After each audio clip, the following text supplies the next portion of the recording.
Hey, hey, hey. Hey! I'm with the love team of my generation actually. Mr. Marvin Agustin and Miss Jolina Magdangal. Ito confession lang from a young gay na gumising ng isang umaga na nagtatantrums. Bakit?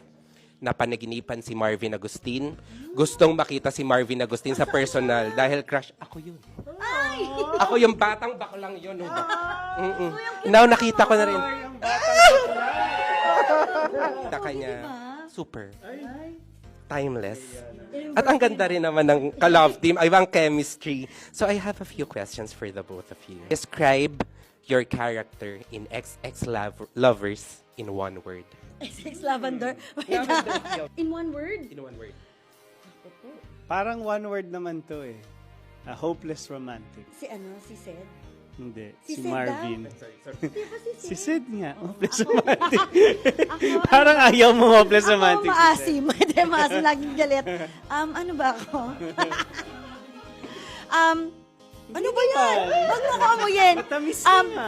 Lovable na mahilig din siyang magmahal. Paano ba? Hindi, loving na lang. To describe your chemistry, it's really, I'll say, unbeatable. Aww. Talaga, honestly. Especially, sabi ko nga kanina, love team of my generation. Ang ganda nung team lang na, basta panoorin nyo na lang, please.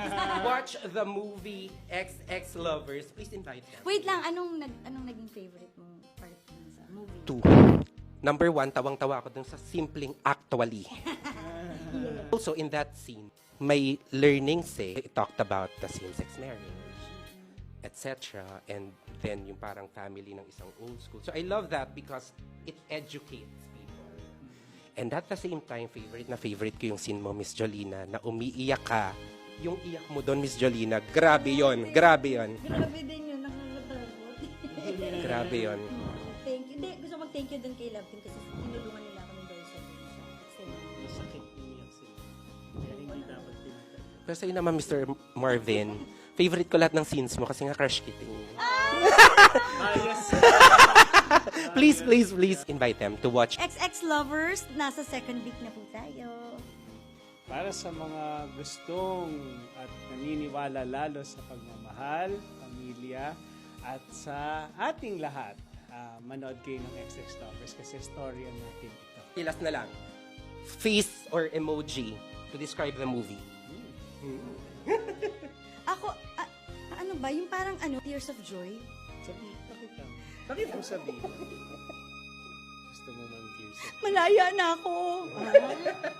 Thank you so much.